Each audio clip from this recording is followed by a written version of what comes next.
নমস্কার দাদা ভাই দিদিভাই, আশা করি আপনিও ভালো আছেন, আমিও ভালো আছি। আজকে আমি এখানে নিয়ে নিয়েছি চেলা মাছ। এই মাছটা খেতে একদম ইলিশ মাছের মতন, এর গন্ধটাও হয়, বেশ সেন্টটাও বেরোয় ইলিশ মাছের মতন। এই মাছটাকে আমি রান্না করব যেরকম পাবদা মাছ পোস্ত শসা দিয়ে রান্না করে, সেই পাবদা মাছের মতন শস্য পোস্ত দিয়ে আমি এটা রান্না করব।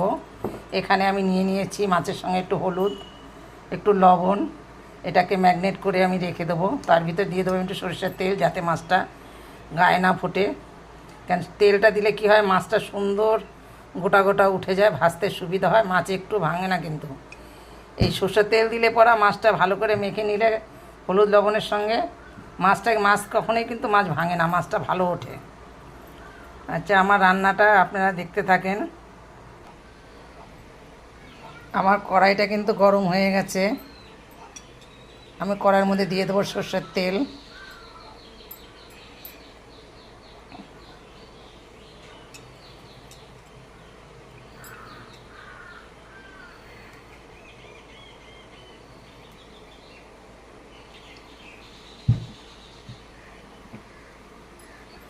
আমি মাছটাকে 10 মিনিটের মতন আমি মাছটাকে লবণ হলুদ মেখে ঢেকে রেখেছিলাম।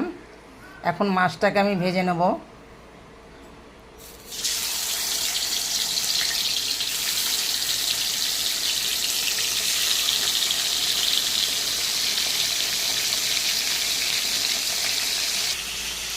এর সাথে আমি ব্লেন্ডার করে নিচ্ছি। এখানে পোস্ত আছে, সাদা সর্ষে কালো সর্ষে আমি ভিজিয়ে রেখেছিলাম, সেটাকে আমি দিয়ে দিচ্ছি। এর ভিতরে দিয়ে দেবো আমি 2-4টে কটা কাঁচা লঙ্কা, দিয়ে আমি একসঙ্গে ব্লেন্ডার করে নেব।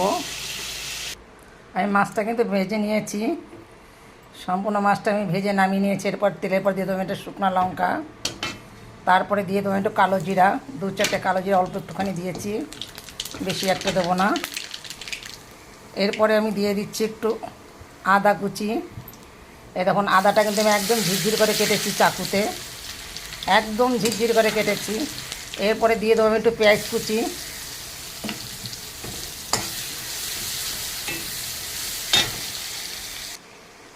আমার আদা কুচি পেঁয়াজ কুচিটা ভাজা হয়ে গেছে। এরপরে দিয়ে দেবো আমি কিছুটা হলুদ, তারপরে দিয়ে দেবো আমি একটুখানি কাশ্মীরি লঙ্কার গুঁড়ো। তেলের পরে লঙ্কার গুঁড়োর তরকারির রঙটা খুব সুন্দর আসে তেলের পরে দিলে। এরপরে দিয়ে দেবো আমি বাদ বাকি মশলাটা, যেটা আমি পোস্ত সর্ষে বেটেছি, কাঁচা লঙ্কা, এটার পরে আমি দিয়ে দেবো।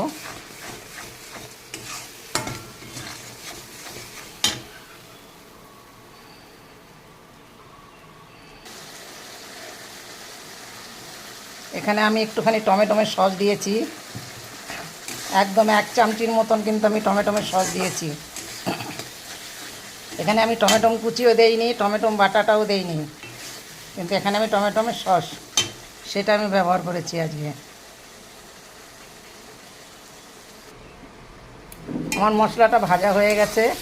এর ভিতরে আমি সামান্য একটুখানি দিয়ে দেবো চিনি। এর মাঝে আমি একটু লবণ দিয়েছি, সেটা দেখানো হয়নি। এখন এর ভিতরে দিয়ে দেবো আমি গরম জল।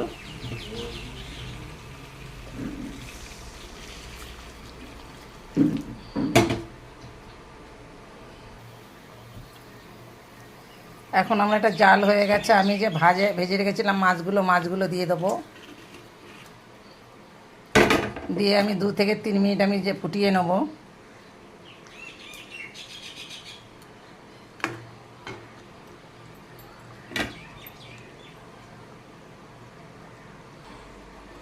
আমার মাছটা হয়ে গেছে, এখন আমি নামিয়ে নেব। দেখুন কত সুন্দর হয়েছে, সর্ষে পোস্ত দিয়ে আমি করেছি মাছটাকে, কত সুন্দর রান্না হয়েছে।